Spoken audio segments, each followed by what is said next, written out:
Assalamualaikum dan selamat datang ke channel saya. Jadi yang ada kat tangan saya sekarang ni adalah Mio Flip. Ini adalah konsol pertama daripada Mio Mini jenis Flip. Dan untuk Mio Flip ni, kalau kita tengok, dia ala-ala Game Boy Advance SP. Dan dekat dalam dia dah ada siap 12,000 game daripada platform-platform retro lah, platform klasik macam Game Boy Advance SP, lepas tu Super Nintendo Entertainment System, Dreamcast, Nintendo 64, PS1. Dan platform yang paling tinggi untuk model ni adalah platform PSP lah. Dan untuk model Mio Flip ni, buat pertama kali Mio Mini upgrade dia punya chipset. Jadi dari segi dia punya performance dan kualiti ketajaman grafik tu semua, kita akan nampak lagi better lah daripada siri yang sebelum ni, macam yang saya pernah review dulu, iaitu Mio Mini Plus dengan Mio A30. Jadi dalam video ni macam biasa, kita akan tengok apa yang ada kat dalam kotak masa anda beli. Lepas tu kita akan tengok dengan lebih dekat lagi dia punya design, dan kita akan tengok juga dia punya user interface, dan kita akan test beberapa game. Saya bagi anda tengok sendiri macam mana performance gameplay dia. Jadi tanpa berlengah lagi, jom kita start. Okey, jadi macam ni lah rupa kotak dia. Dia tak besar sangat, dia kecil je. Dalam kotak dia dah bagi satu carrier case lah yang jenis keras macam ni. Carrier case dia kat sini ada dia punya branding lah, Mio. Lepas tu dia punya zip. Oh, menarik lah. Dia macam ala-ala controller retro ni. Okey, jadi ini adalah barang yang ada kat dalam beg dia lah. Pertama sekali kita akan dapat satu kabel pengecasan jenis Type A ke Type C. Lepas tu kita akan dapat satu dia punya memory card reader. Lepas tu kita akan dapat juga dia punya tempered glass. Lepas tu kita akan dapat satu user manual. Dan ni dah tentulah kita punya main product, Mio Flip. Sebelum kita pergi lebih jauh, kita tengok spesifikasi dalaman dia dulu. Skrin dia bersaiz 3.5 inci jenis IPS panel dengan resolution 640x480. Chipset yang digunakan adalah Cortex A55. RAM sebesar 1GB. Storage dia datang dalam dua variant. 128GB terdapat 5,000 game dan 256GB terdapat 12,000 game. Wireless connection yang terdapat adalah Wi-Fi 2.4 sampai 5 GHz. Bateri berkapasiti 3000 mAh. Dari segi design dia, apa yang saya pilih kata, design dia memang hampir samalah dengan Game Boy Advance SP, tapi saiz Mio Mini Flip ni lebih kecil daripada Game Boy Advance SP. Bila kita buka Mio Flip ni, kat sini kita akan nampak perbezaan yang besar lah antara Mio Flip ni dengan Game Boy Advance SP. Sebab Mio Mini Flip ni dia ada dua analog stick, sedangkan dekat original Game Boy Advance SP dia memang tak ada analog stick lah. Dan analog stick dia memang betul-betul mengingatkan saya pada Trim UI Smart Pro. Kalau saya letak sebelah-sebelah macam ni, memang anda boleh nampak lah, memang sama dia punya analog stick dia. Tapi bagi saya, untuk semua retro konsol memang wajib lah ada analog stick. Sebab untuk 3D game macam daripada platform game PS1 ke atas, anda memang sangat perlukan analog stick untuk kontrol gameplay dia. Okey, beralih pada user interface, dia memang nampak sama lah macam Emonic, yang mana bagi saya memang sangat okey lah, sebab dia memang simple dan mudah untuk kita guna. Bila kita buka je, dah terpampang lah kat sini game library apa semua, dan kita boleh terus lah buka game apa yang kita nak main. Okey, pertama sekali dekat sini kita boleh tengok semua history game yang kita buka. Macam tadi saya buka game Mortal Kombat, jadi dia ada game Mortal Kombat kat atas sekali. Game apa last yang saya buka, semua akan ada kat sini. Dia akan tersusun semua. Lepas tu dekat favorite ni, kita boleh set lah mana-mana game dekat dalam library untuk kita setkan sebagai favorite supaya dia duduk kat sini. Jadi kita tak perlu masuk library untuk nak main game tu lagi, kita masuk je kat sini. Lepas tu dia ada, untuk game library dia ada dua. Game dia tulis game saja dengan RetroArch. Game ni kita akan run game melalui dia punya operating system lah, dan untuk RetroArch ni dia akan run dia punya game melalui RetroArch punya launcher lah.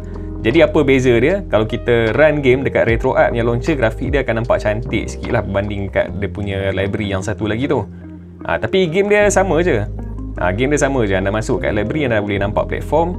Anda masuk lah mana-mana, macam contoh saya akan masuk Dreamcast. Tu pilih lah game apa. Macam tu juga kat dalam RetroArch ni. Cuma dia nampak macam lain sikit lah, tapi sama je. Macam contoh saya masuk dalam platform PS1. Ni game dia sama je. Beza dia bila kita run game tu, kualiti grafik dia akan nampak better lah dekat RetroArch ni. Lepas tu dia ada app. App ni semualah RetroArch. Kita nak set up apa dia punya segala setting RetroArch, kita boleh masuk kat sini. Lepas tu dia ada banyak lagi dah benda-benda lain dekat sini. Yang mana kebanyakan benda ni memang kita takkan usik pun. Okey, lepas tu kat sini ada setting.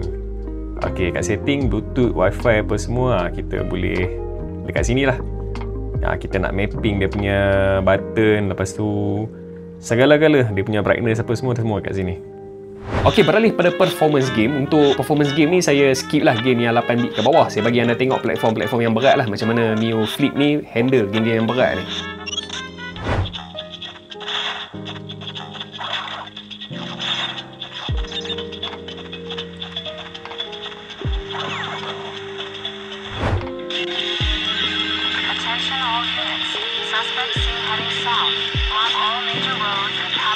suspect.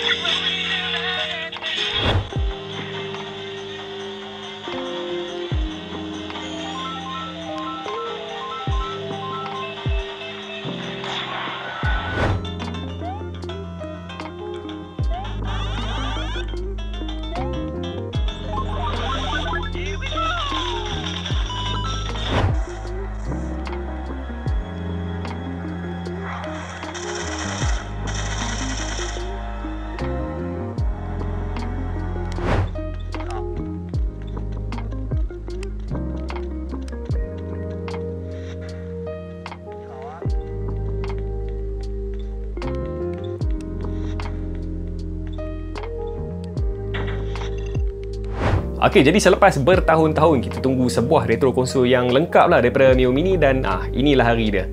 Ini adalah konsol Mio Mini yang saya boleh kategorikan dia sebagai konsol yang lengkap lah, sebab dekat konsol ni kita dah boleh main dah game Dreamcast, game Nintendo 64, lepas tu platform yang atas daripada PS1 lah. Kalau model yang sebelum ni yang saya review macam Mio Mini Plus, kita boleh main paling tinggi PS1 je lah.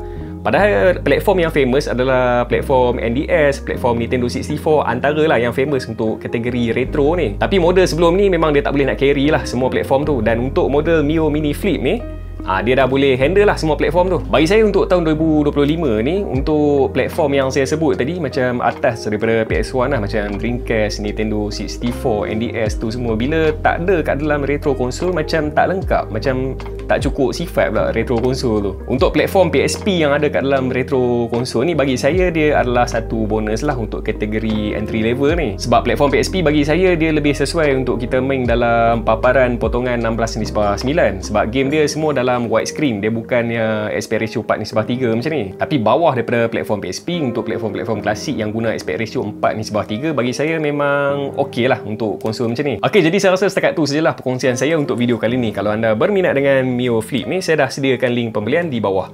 Seperti biasa, sekiranya anda rasa video saya memberi manfaat kepada anda, jangan lupa subscribe dan tekan butang loceng yang ada kat sebelah dia agar anda dapat notifikasi daripada video-video yang terbaru daripada channel saya. Sehingga berjumpa lagi di video yang akan datang. Bye.